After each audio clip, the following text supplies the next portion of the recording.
Hai semua, Assalamualaikum warahmatullahi wabarakatuh. Saya Salsabila Teresa Putri dan pembicara saya. Sofrin Aldi, Robi Anafiansyah. saya Pratama Abdillah. Nah, kami di sini ingin membedah karya dari seniman Alberto yang berjudul Panorama Budaya Alam Minangkabau dengan ukuran 60 x 100 cm dan menggunakan cat akrilik di atas kanvas. Nah, beliau ini membuat karya pada tahun 2024. Nah, ngomong-ngomong soal bedah karya nih, kami menggunakan teori Feldman, yaitu ada 4. Yang pertama yaitu deskripsi, analisis formal, interpretasi, dan evaluasi. Mungkin yang pertama deskripsi bisa dijelaskan oleh Robi. Oke, baik, terima kasih kepada host kita yaitu Uti. Dan kali ini kita kedatangan tamu lukisan nih, yaitu karya Alberto yang berjudul Panorama Budaya Alam Minangkabau. Di dalam deskripsi ini kita akan melihat apa aja sih yang tampak di dalam lukisan itu. Nah, yang pertama itu ada Gunung Singgalang yang menjulang tinggi ke atas gitu. Kemudian ada lembah Ngaraisiano.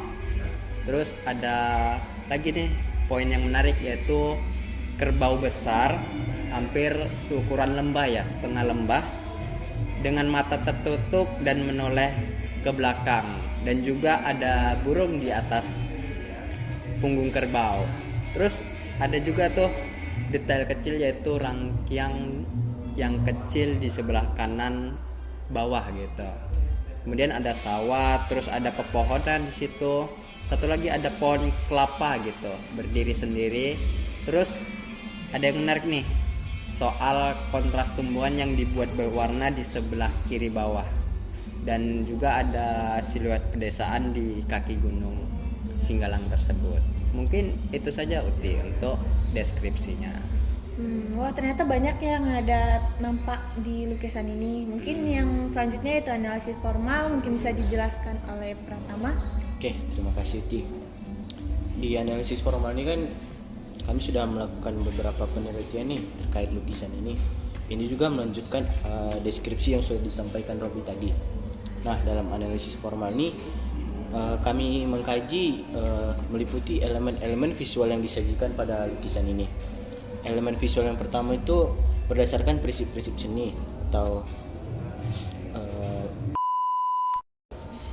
elemen-elemen visual pada lukisan ini. Yang pertama ada garis yang dibuat lembut dan mengalir.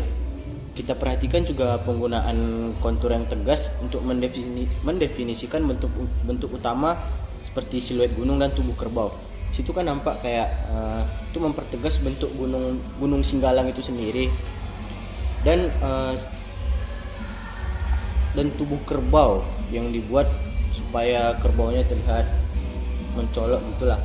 Nah, garis-garis ini menciptakan keseimbangan antara detail halus dan bentuk yang kuat.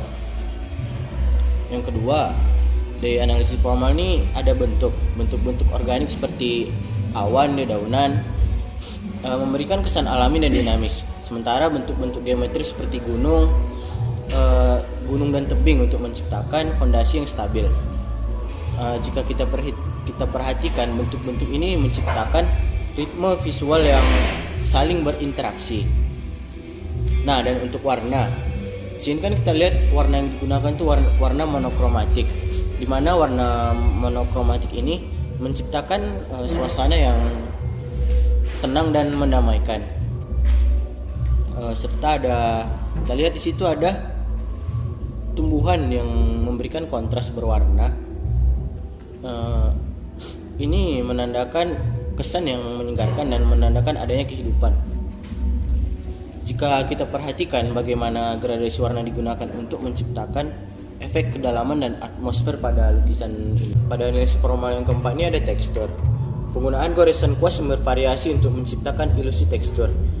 Goresan yang rapat dan pendek pada tubuh kerbau dapat kita lihat untuk memberikan kesan kasar, sedangkan goresan yang lebih panjang dan lembut pada dedaunan dapat kita lihat dari hutan-hutan dan permukaan gunung yang dibuat untuk menciptakan kesan halus pada lukisan ini. Sementara yang terakhir ada ruang, penggunaan perspektif linear yang jelas untuk menciptakan ilusi kedalaman yang kuat.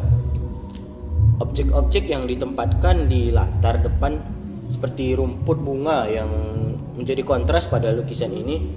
Sementara landscape gunung yang dibuat di belakang memberikan kesan 3 dimensi. Jika kita perhatikan juga ada kabut tipis di kaki-kaki gunung, ini menciptakan perspektif warna dan perspektif dari lukisan ini sendiri untuk memperkuat kesan jarak, untuk menghidupkan dari lukisan ini. Mungkin itu analisis formal, sebatas itu yang bisa saya sampaikan. Nah mungkin kita banyak nih yang ngelihat, ada banyak kita ngelihat di lukisan ini. Mungkin aku mau nanya dong, makna dari kerbau yang besar ini apa ya? Mungkin Robi bisa menjawab. Nah, oke Uti. Jadi kenapa kerbau ini dibuat besar gitu? Nah, jadi kalau dianalisis lebih dalam, ternyata bangsa ini berkaitan dengan budaya Minangkabau. Nah, budaya Minangkabau ini, lukisan ini menggambarkan kerbau yang begitu besar karena budaya Minangkabau ini sebenarnya besar gitu loh. Nah, terlihat dalam kenapa sih bisa dikaitkan dengan budaya Minangkabau? Ini terdapat juga di rangkiang yang berbentuk rumah gadang. Ini khas banget dengan Minangkabaunya gitu, rumah adat Minangkabaunya gitu. Dan ternyata juga terdapat burung di atasnya gitu kan. Sebenarnya budaya Minangkabau ini juga bisa simbiolis gitu, bisa menyesuaikan diri gitu dengan yang lain gitu, budaya yang lain gitu. Tetapi di sini ada yang bagian unik tuh tentang mata kerbau yang tertutup gitu. Sini kita melihat bahwasanya bisa dikaitkan dengan bangsa yang sekarang gitu. Yang dimana bangsa kita itu sekarang kurang melihat lagi budaya kita gitu, sudah tertutup gitu, tidak mau melestarikannya lagi gitu. Mungkin itu untuk kenapa kerbau ini berukuran besar gitu. Nah, saya ingin sedikit menambahkan nih apa yang disampaikan Robi tadi kan. Robi kan menyampaikan kenapa nih kayak dalam lukisan ini kayak mengangkat Minangkabau itu kan, kata Robi tadi dilihat dari rangkiang tuh kan.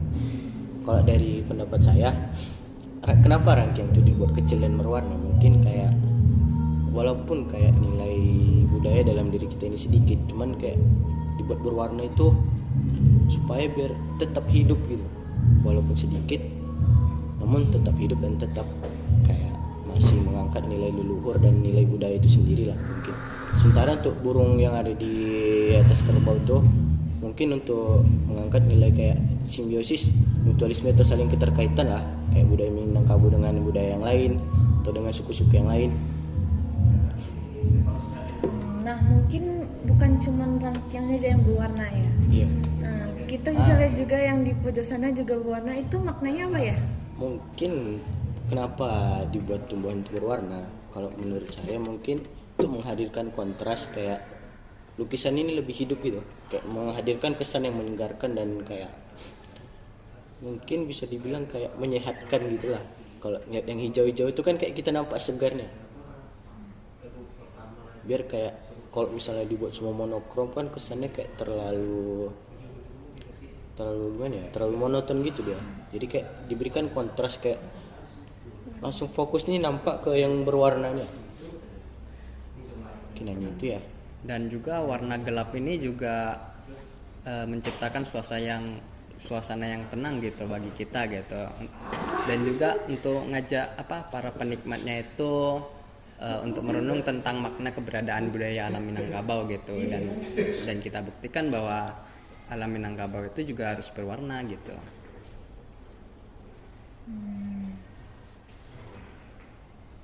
Nah, terus kalau untuk kerbau juga yang tadi sebagai simbol keuletan juga untuk kesabaran, mengingatkan kita untuk pentingnya bekerja keras gitu kan.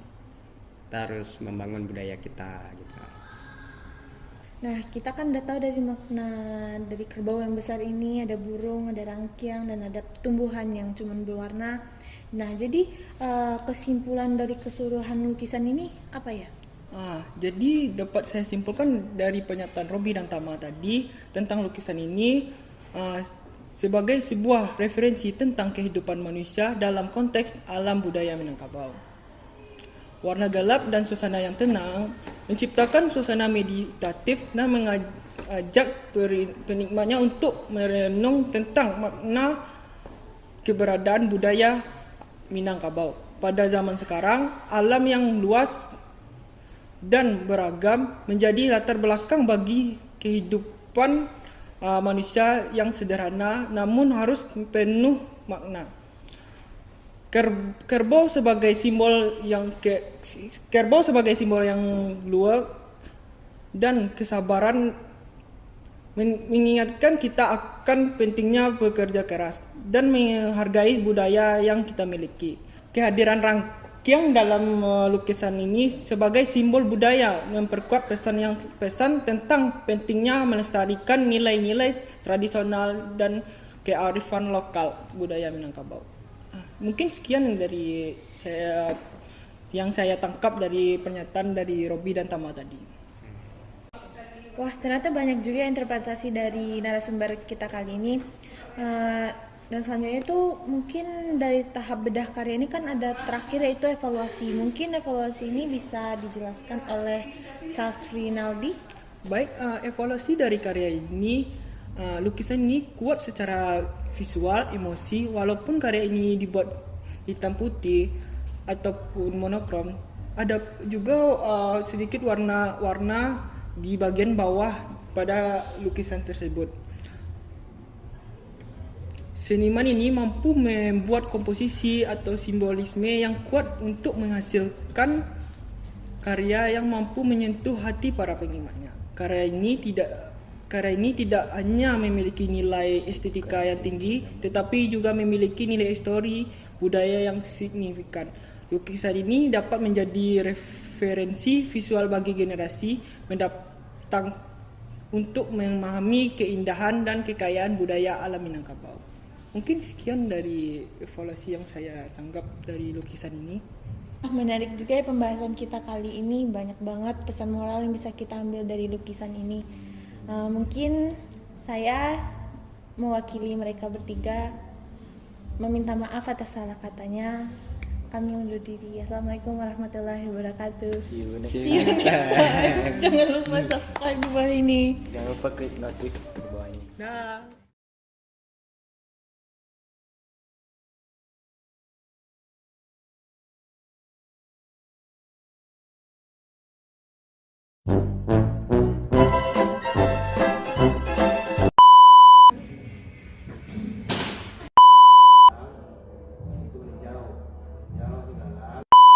Bulan yang saya ada kerbau sebagai simbol yang luar. Ulang dari